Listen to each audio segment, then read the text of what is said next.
Hello, I'm Jack Koenig with Graco, and today we are installing one of our automatic lubrication systems on a piece of mining equipment. This one happens to be a haul truck. I'm up in the cab because I'm doing the electrical portion. I'm going to show you how to connect to the fuse panel using an ADA circuit or a fuse tap. It has two places to hold a fuse.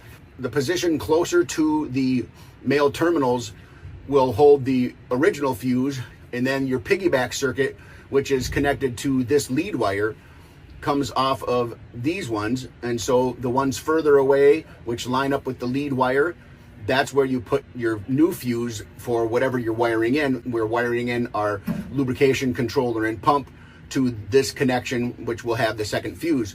So you can see on this holder, I've already added the fuse to my second position, and I will take the original fuse that I remove from the fuse panel and place it here before I put this into the fuse panel.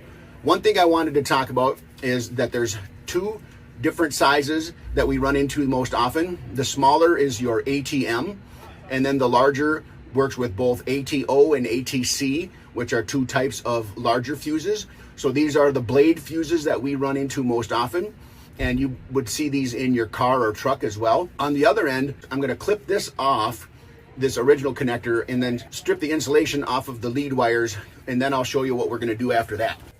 Instead of a crimped butt connector, what I want to use is one of these melt-on style.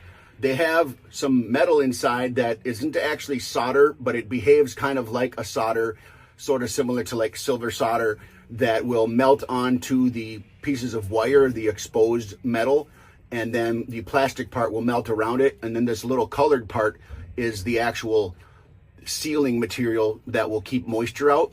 In order to use these, you can use them with a lighter, but when you use a flame, a lot of times it'll actually burn the plastic, and then it just makes kind of a mess. It's not as good of a finished product. What you want is a heat gun. Let's take a look at how this works now.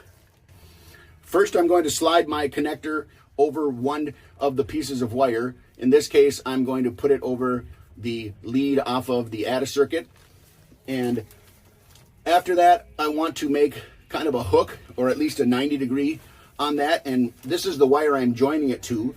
So in this case, white is my power.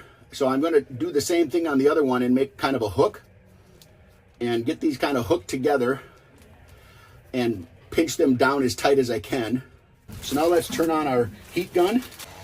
I prefer to do this on a workbench, but it's not always possible, and this is a case where it's just not possible.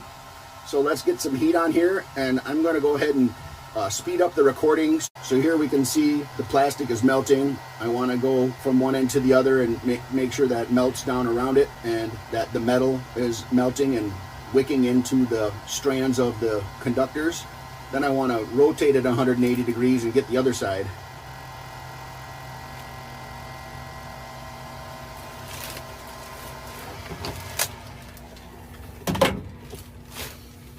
There, we're done with the heat gun, and we can see that the connection looks good. It's a good mechanically strong connection too. So now we can add a circuit to our fuse panel.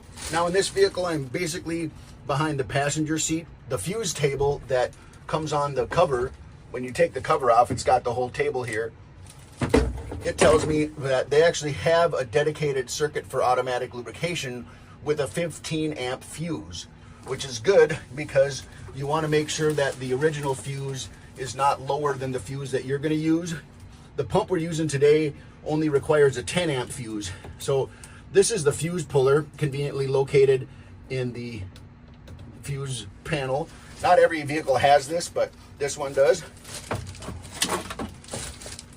So now, like I was saying, we want to put our original fuse here closest to the male terminals. We're going to push that in. Now that's snug, and we're going to put it right here into that original slot, and then it's just a matter of routing the wiring.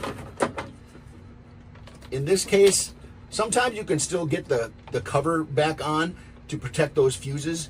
This one looks like it's not going to work, which is one of the drawbacks of the ADA circuit, but everything else, it works really slick all about it. So that's all there is to it. That's how you connect and add a circuit type fuse holder to add a new circuit for your installation.